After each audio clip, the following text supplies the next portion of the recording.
Hello students, good morning to all of you and also your happy family. Dear students, once time again you are most welcome at my YouTube channel Expert Education by Akashi. Dear students, today I shall start the new topic that name will be the voice, that is passive voice. अर्थात आपका इंतजार समाप्त, जो हमने बोला था कि जैसे ही टेंस समाप्त होगा I shall start the voice and I have started. अब मैं शुरू कर दिया है। इसलिए हम सभी लोगों से ये उम्मीद रखते हैं कि बिना एक वीडियो को मिस किए हुए सारे वीडियो को लाइन बाय लाइन कंप्लीट देखते हुए चलिएगा। आपको ऐसा ना लगे कि हम वॉइस मिस कर रहे हैं।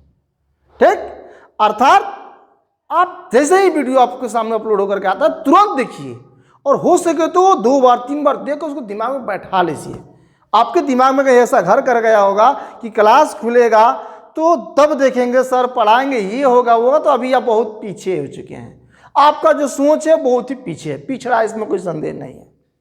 इसलिए वैसे सब बातों को दिमाग से निकालिए और जो आपके सामने है उसको बेहतरीन तरीका से बेहतर करने का प्रयास कीजिए। Okay, thank you. तो चलिए हम स्टार्ट करते हैं वॉइस का some basic rule of passive voice. Passive voice का कुछ सामान्य नियम, लेकिन उससे पहले आपको हम बता देंगे कि वॉइस 2 पार्ट्स में होता है। इसे वॉइस का हिंदी वाच्य होता है। इसका 2 पार्ट्स होता है, एक होता है एक्टिव वॉइस और एक होता है पैसिव वॉइस। एक्टिव वॉइस में कर्ता प्रधान होता है। क्या प्रधान होता है? कर्ता। आप ऑलरेडी कर्ता समझ चुके, हम पहले बताए हैं। कर्ता मतलब जो भी हम लोग टेंस में पढ़ते हैं, जैसे मान लीजिए हमने लिखा he is playing a ball. हमने एक सेंटेंस लिखा he is playing a ball. इस वाक्य में कर्ता क्या? ही है। तो ये जो सेंटेंस है वो एक्टिव वॉइस हुआ। क्या हुआ? Active voice. लेकिन जब इसी सेंटेंस को हम कर्म इंपोर्टेंट करके लिखेंगे, जैसे वह गेंद खेल रहा है, अगर हम इसी को लिखें गेंद उसके द्वारा खेला जा रहा है, गेंद उसके द्वारा खेला जा रहा है, तो अब ये हो गया पैसिव वॉइस। मतलब पैसिव वॉइस में जो कर्ता हो जाएगा वो ए बॉल हो जाएगा। क्या हो जाएगा? ए बॉल। ध्यान दीजिएगा। तो पहला स्टेप, एक्टिव वॉइस में कर्ता इंपॉर्टेंट होता है, पैसिव वॉइस में कर्म इंपॉर्टेंट होता है, और ये कर्म पैसिव वॉइस के लिए नया कर्ता ही बन जाता है। याद रखिए। अब ये इसका नया सब्जेक्ट है। अगर यहाँ पर ए बॉल है तो हम इज लिखेंगे, लेकिन अगर यहां पर हो जाता बॉल्स, क्या हो जाता? बॉल्स, तो हम यहां पर इज नहीं अब लिखते आर। क्या लिखते? आर। मतलब कि ये उसी तरह से है जैसे आप सरकारी विभाग में देखे होंगे कि कोई भी ओल्ड पुराना एम्प्लॉय है उसको हटा दिया गया जॉब से, नौकरी से हटा दिया गया, तो क्या वो सब सिस्टम बंद, समाप्त। मान लीजिए कि हमारे जो प्रधानमंत्री माननीय नरेंद्र मोदी जी हैं, तो सपोज दैट किसी नेक्स्ट चुनाव होगा, कभी होगा, सपोज दैट ये हार गए, तो अगर हार गए तो क्या होगा? अब हमारा सब देश का अर्थव्यवस्था खत्म, सारा राजनीतिक व्यवस्था खत्म नहीं, फिर से इलेक्शन होगा और जो नया प्रधानमंत्री बनेगा अब सब कुछ उसके हिसाब किताब से चलेगा। तो जस्ट वैसे ही ये दोनों स्टेप है। ये मान लीजिए सरकार से पहले का प्राइम मिनिस्टर, ये सरकार से पहले का प्राइम मिनिस्टर, लेकिन जब इलेक्शन हुआ और जब सरकार बना तो अब जो प्राइम मिनिस्टर बनेगा वो ए बॉल बनेगा। क्या बनेगा? अब इसका ऑब्जेक्ट बन गया सब्जेक्ट। तो आप बताइए ना, अगर सपोज दैट नया प्रधानमंत्री कोई और आता है तो उस समय जो देश का शासन चलेगा उस नए के हिसाब से किताब से चलेगा कि पुराने प्राइम मिनिस्टर के हिसाब किताब से चलेगा? क्या लगता है उस समय मोदी जी कुछ बोलेंगे कि नहीं तुम लोग ऐसे करो? कुछ नहीं, उनको उनका खेल खत्म।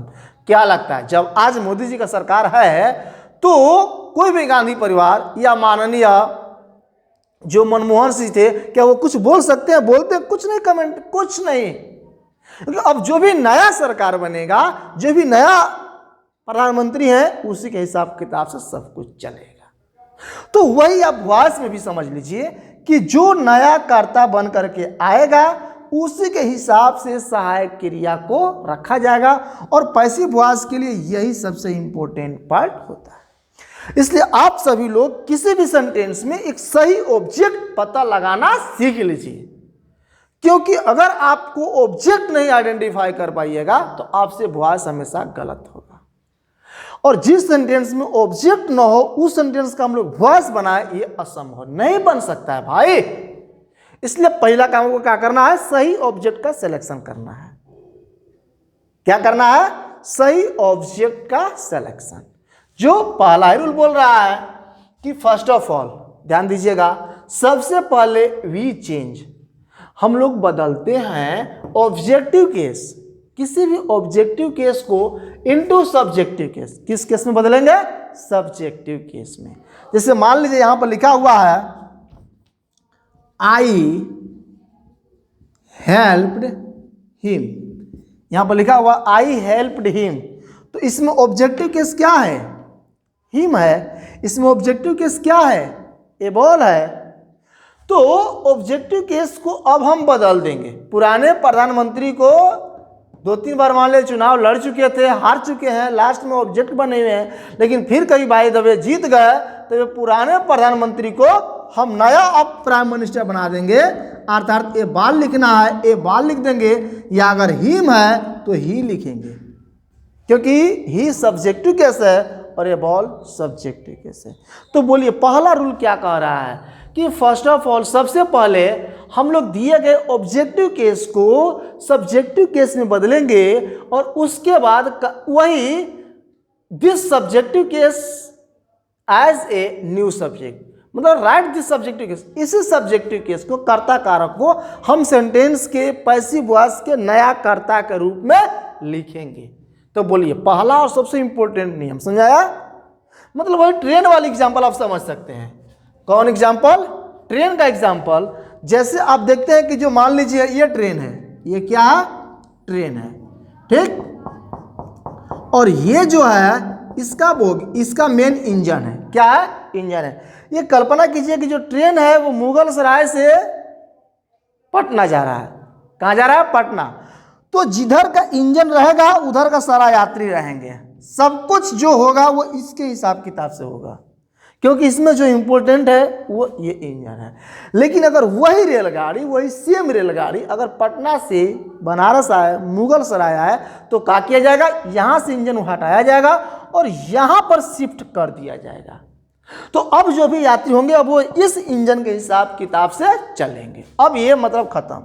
तो वही बात हम वॉइस बोल रहे हैं कि जब तक सब्जेक्ट है तब तक सब्जेक्ट है, लेकिन जब वॉइस बनाएंगे तो जो इसका ऑब्जेक्ट है अब ये इसका मेन पार्ट हो जाएगा और जो कुछ भी सहायक क्रिया लगाएंगे अब हम इसके हिसाब किताब से लगाएंगे। तो पहला इंपॉर्टेंट रूल बोलिए, समझ आ गया। सबसे पहले दिए गए कर्ता को, नहीं, दिए गए ऑब्जेक्ट को सब्जेक्ट में बदल करके सब्जेक्टिव केस के रूप में लिखेंगे, फर्स्ट स्टेप। दूसरा step, after that we write helping verb, उसके बाद हम सहायक क्रिया लिखते हैं according to new subject but same tense. यहां पर हमने एक चीज लिख दिया, टेंस वही रहेगा। अगर प्रेजेंट टेंस है तो प्रेजेंट टेंस, पास्ट है तो पास्ट, और यहां तक कि फॉर्म भी वही रहेगा, ठीक। और जो सहायक क्रिया है वो बदल जाएगा, किसके अनुसार, नए कर्ता के अनुसार। किसके अनुसार, नए कर्ता। मान लीजिए यहां पर इज था, क्या था, इज।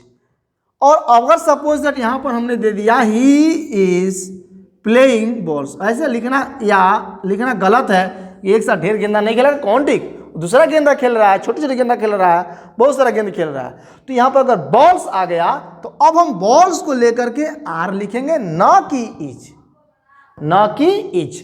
तो पहला और दूसरा रूल, ये सबसे इंपॉर्टेंट बात आपको ये बोला, पहला कि सबसे पहले हम ऑब्जेक्ट लिखेंगे, दूसरा जो भी सहायक क्रिया लिखेंगे नया कर्ता के अनुसार लिखेंगे। तो बोले दो रूल, समझ आ गया, ये हमेशा अलाउ होगा। अब देखिए तीसरा और सबसे इंपॉर्टेंट रूल अब क्या कहा जा रहा है, ठीक।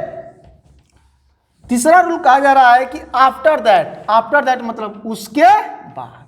किसके बाद, सहायक क्रिया को लिखने के बाद। सहायक क्रिया को लिखने के बाद हम क्या करेंगे, तो जो कुछ भी एक्स्ट्रा वर्ड, जैसे कहीं बी लगाना पड़ता है, कहीं बींग लगाना पड़ता है, कहीं बीन लगाना पड़ता है, हम उसको सहायक क्रिया का ठीक बगले में लिख देंगे। अकॉर्डिंग टू कंडीशन, स्थिति के अनुसार, स्थिति के अनुसार कैसे कैसे क्या होता है आपको हम हिंट करके बता दे रहे हैं। जैसे अगर कोई भी मॉडल एक्सिलरीज हो, क्या हो, मॉडल एक्सिलरीज, तो हम इसमें बी जोड़ते हैं। क्या जोड़ते हैं, be. Shall, will, can, could, must, need, या हम इस पर आपको फ्रेश वीडियो बना देंगे कि किसके साथ कौन सा सहायक क्रिया लगेगा, फिलहाल शॉर्ट में समझ लीजिए। इसके बाद अगर कहीं भी सेंटेंस में आईएनजी दिखे तो उसके लिए हम बीइंग लिखते हैं। क्या लिखते हैं, बीइंग। और अगर कहीं भी सेंटेंस में हैज दिख जाए, हैव दिख जाए, हैड दिख जाए, शैल हैव, विल हैव दिख जाए, तो उसके लिए हम बीन का प्रयोग करते हैं। तो आप समझ गए बी कहाँ होगा, मॉडल एक्सिलरीज। या अगर इन्फिनेटिव टू रहे, इन्फिनेटिव टू, जैसे he has to play ball, तो ball has to be, to रहे तो टू बी, शैल रहे तो शैल बी, आईएनजी रहे तो बीइंग, और हैज हैव हैड रहेगा तो बीन। अब बोलिए, तो तीसरा पॉइंट लिखेंगे कब, सहायक क्रिया लिखने के बाद। अब देखिए चौथा और important point, after that we write third form of main verb. ये तो आपको हमेशा से बताते आ रहे हैं कि भाई कुछ भी हो, हमेशा हम मुख्य क्रिया के तीसरे रूप को लिखते हैं, हमेशा मुख्य क्रिया के तीसरे रूप को लिखते हैं। ये वॉइस का सरकारी रूल समझिए। दुनिया बदल जाएगी, नए नए वायरस आ जाएंगे, लॉकडाउन जो कुछ भी हो,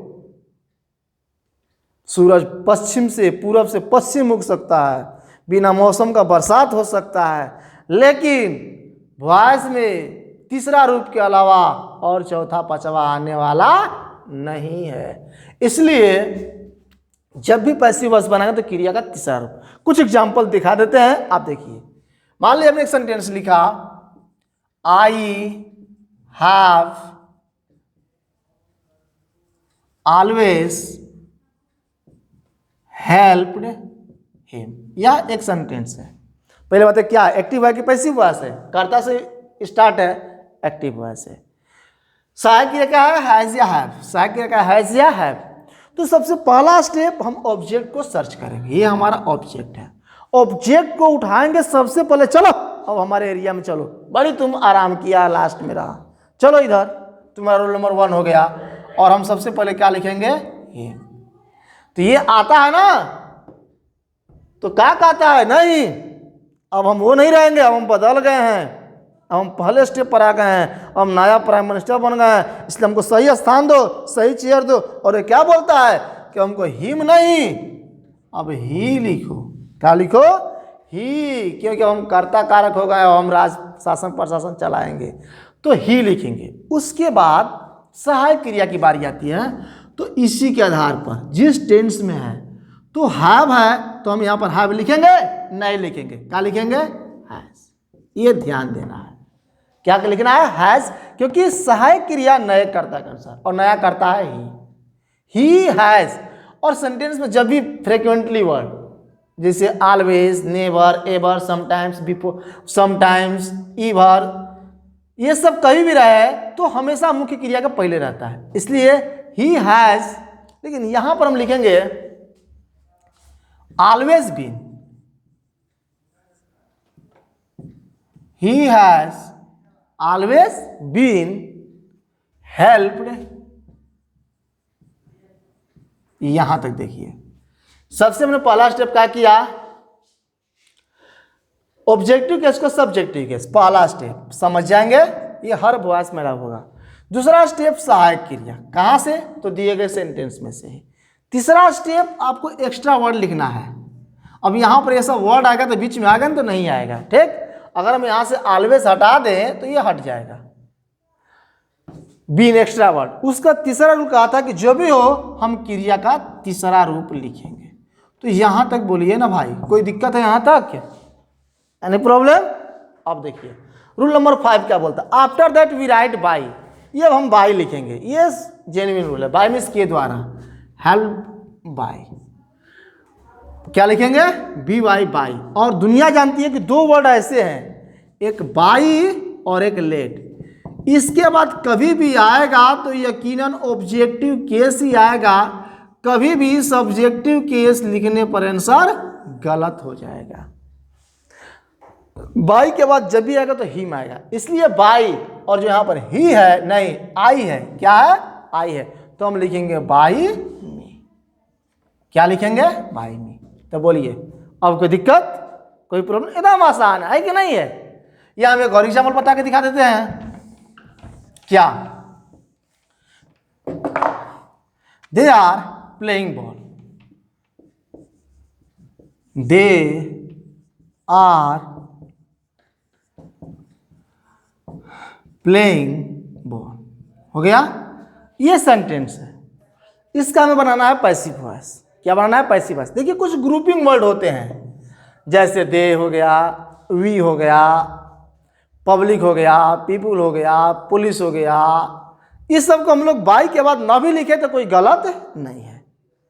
अब ये ऑब्जेक्शन ये आपके आंसर पर है। अगर आपके ऑब्जेक्टिव आंसर में बाई पीपुल लगाया है तो आंसर लेकर चल दीजिए, नहीं लगाया है तो कोई दिक्कत नहीं। चारों ऑप्शन लगाएगा तो चारों ऑप्शन में, नहीं लगाया तो नहीं लगाएगा तो किसी में नहीं, तो ये कोई मैटर नहीं है। तो फिलहाल आप ये समझ लीजिए कि दे आर प्लेइंग बॉल। आप खुद बोलिए, बॉल है तो हम सबसे पहले लिखेंगे बॉल।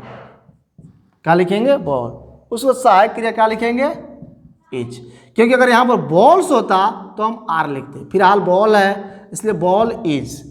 अब देखिए प्लेइंग आईएनजी है तो लिखेंगे ball is being played, played V3, उसके बाद बाई दे का क्या हो जाएगा देम, अर्थात ball is being played by them. बोलिए क्या आसान नहीं है, कोई दिक्कत है, एकदम आसान है।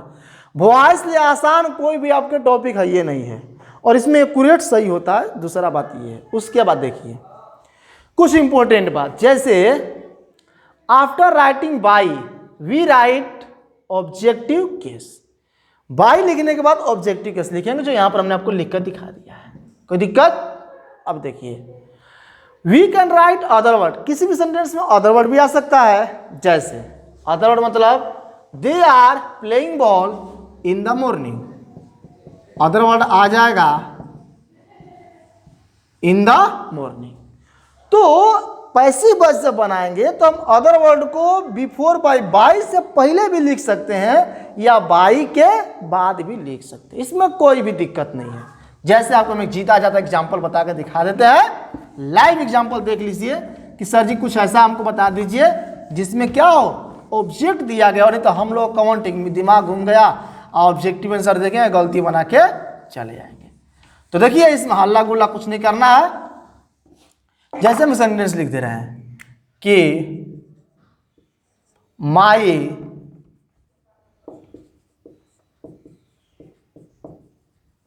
Mother was cooking food in the morning. ये हमने सेंटेंस लिखा, my mother was cooking food in the morning. इसका हमको बनाना है पैसिव वॉइस, ये है अदर वर्ड। तो हम पहले ऑब्जेक्ट को कैच करेंगे, ऑब्जेक्ट अक्सर अदर वर्ड के पहले होता है। तो सबसे पहले फूड वाज बीइंग कुक्ड, यहां तक बोलिए कोई दिक्कत है। कर्ता सहायक क्रिया एक्स्ट्रा वर्ड V3। अब देखिए हम इन द मॉर्निंग को चाहे तो यहां पर भी लिख सकते हैं, कोई गलत नहीं है। अर्थात food was being cooked in the morning by. अब बाई क्या, अब सर अरे सर इसको हम कैसे चेंज करेंगे, ये तो हो जाना गया माई मदर, इसका ऑब्जेक्टिव किसका होता है, तो भैया नाम गांव का ऑब्जेक्टिव केस वही होता है, ये सब थर्ड पर्सन है, ठीक। तो बाई माई मदर लिख देंगे, बाई माई मदर। बोलिए क्या कोई दिक्कत है। लेकिन कोई कहे नहीं सर इन द मॉर्निंग यहाँ नहीं कहीं और लिखने का मन कर रहा है, तो भैया क्या दिक्कत है, आपका सरकार है, जब आपकी सरकार हो तो सब कुछ आपके पक्ष में होता है। और ऐसी स्थिति में हम इन द मॉर्निंग को यहाँ पर लिख देंगे। जब ऑप्शन है कि आप अदर वर्ड को कहीं भी लिख सकते हैं स्थिति के अनुसार, तो हम यही कह रहा था नोट कि हम अदर वर्ड को बाई के पहले भी लिख सकते हैं या बाई ऑब्जेक्टिव केस के बाद भी अदर वर्ड को लिख सकते हैं। तो ये बोलिए अब इतना बात, अगर इतना बात आपके दिमाग में आ चुका होगा तो आपसे यकीनन वॉइस फंसने वाला नहीं है।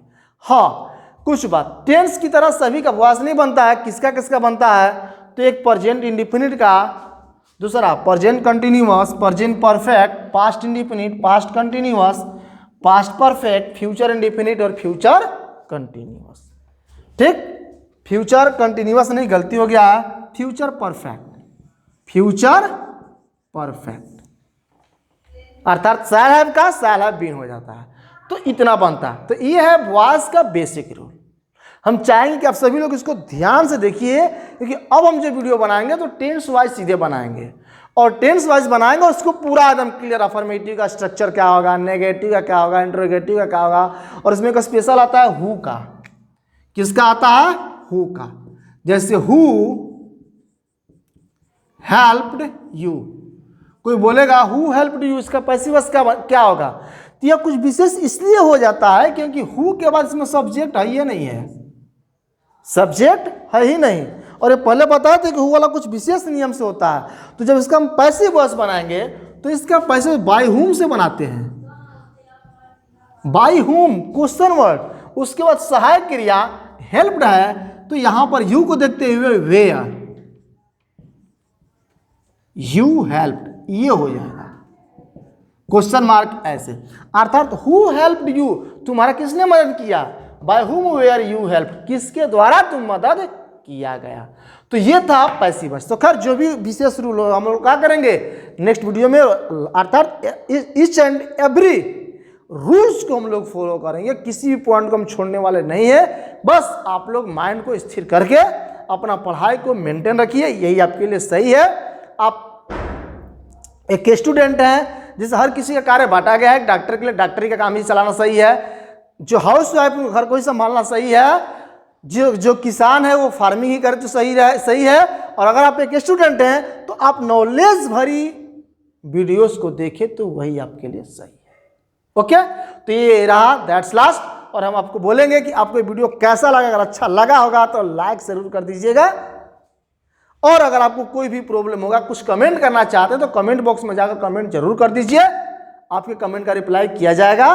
और अगर आप पहली बार हमारे चैनल पर स्टडी कर रहे हैं तो चैनल को सब्सक्राइब जरूर कर दीजिएगा, जिसका नाम है expert education by AK Singh. और आप अपने दोस्तों के बीच भी वीडियोस को, चैनल्स को शेयर कीजिए, उनका भी बेहतरीन तरीका से तैयारी हो सके। और जितने भी बच्चे सब्सक्राइबर करते हैं, सब्सक्राइब बढ़ाते हैं या जो भी वीडियोस देखते हैं उनको हम थैंक्स बोलते हैं। खैर थैंक्स का ही आपकी ज़रूरत है, आप एक स्टूडेंट हैं और आपको तो पढ़ना है तो करना पड़ेगा। ओके, चलिए, लेकिन फिर भी बोल देते हैं कि आप हमारे लिए अगर करते हैं, कुछ भी सोचो, चलो यार थोड़ा सा हम सब्सक्राइबर बढ़ा देते हैं, कुछ सर का चैनल मोनेटाइज हो जाएगा, सर लाइव क्लास आने लगेंगे, कुछ सर का भी थोड़ा सा क्या हो जाएगा, इनका भी मतलब कि जो सब्सक्राइबर हैं कुछ अच्छे हो जाएंगे। अगर ये सोच से करते तो आपको हम दिल से धन्यवाद देते हैं, इसमें कोई संदेह नहीं है, इसमें कोई संदेह नहीं है। Okay, thanks to all of you, that's last. Jai Hind, जय भारत।